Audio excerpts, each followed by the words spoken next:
Хроникально-документальный фильм «Учитель именем твоим» приурочен к году педагога и наставника в Российской Федерации и посвящен народным учителям, основателям Верхневилюйской физико-математической школы Алексееву Михаилу Андреевичу, Долгунову Василию Сафроновичу и Потапову Виктору Филипповичу. Уже 1 сентября на экраны фильм выходит, и сегодня о фильме, о работе над ним поговорим с режиссером. У нас в гостях Никита Аржаков. Никита Иннокентьевич, здравствуйте. Доброе утро. Во-первых, спасибо, что пришли в нашу студию, а во-вторых, в начале этого года вам было присуждено звание «Заслуженный деятель искусств Российской Федерации». Как-то вот эта высокая награда, заслуженная, повлияла ли на ваше творчество или, наоборот, еще больше ответственности появилось? Да, вы абсолютно правы. Конечно, это звание дает отношение более вдумчиво к своим работам. Более высокая ответственность появляется и больше опираться на добрые традиции своего народа. То есть, в принципе, звание — это не только как бы награда за заслуги, а еще подстегивает еще лучше и лучше конечно, становиться. Это более еще открывает новые пути, скажем. Ну вот в эти дни закончилась большая работа над документальным фильмом «Учитель именем твоим». Фильм рассказывает о Верхневилюйской гимназии физико-математической. Почему именно о ней решено снимать такое большое полотно? Потому что хронометраж больше часа составляет, насколько известно. Час, скажем так, час, да? Во-первых, в России этот год объявлен годом педагога и наставника. Инициатива создания этого фильма, инициаторами выступили выпускники этой школы. Да? Эта школа очень знаменита, как вы сказали, не только здесь, во всем Советском Союзе было.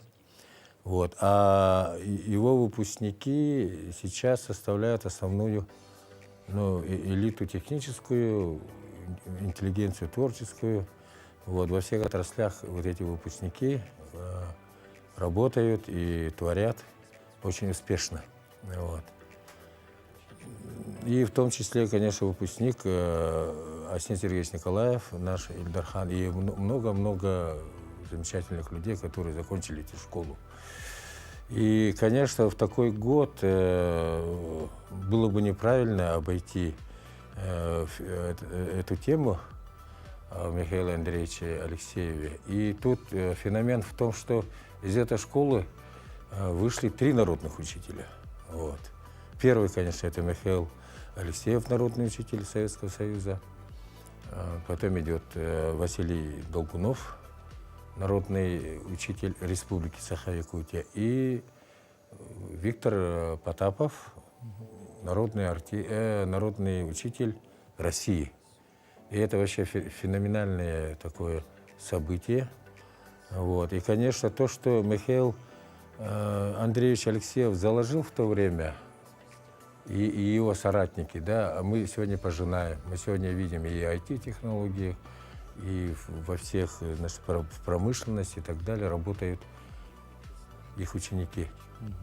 Через несколько поколений нужно. То есть наследие живет. Наследие живет, оно и это вообще я восхищаюсь, и не только я, но мы все восхищаемся над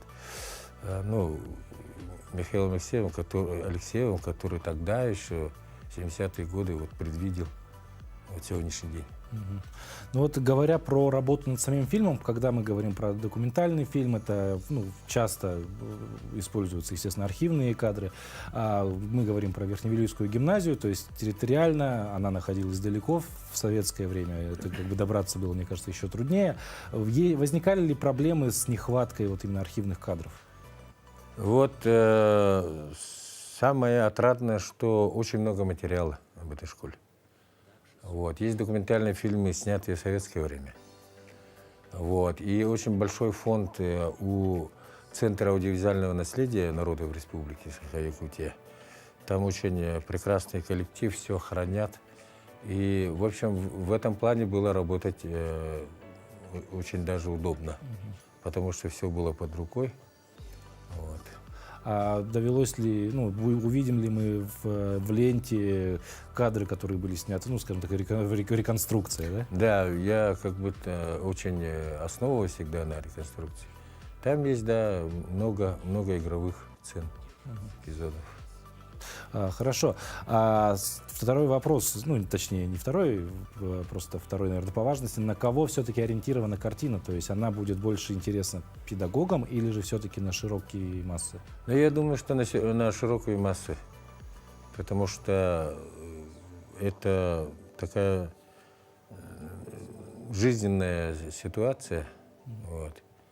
Учитель и учителя, которые, ну, не побоюсь этого слова, отдали жизнь своей идеи, внедрили ее в жизнь, и это очень редко. Очень редко. Ну и завершая нашу беседу, Никита Иннокентьевич, расскажите, пожалуйста, про дальнейшие планы, то есть какие, может быть, над какими-то уже проектами сейчас ведется работа?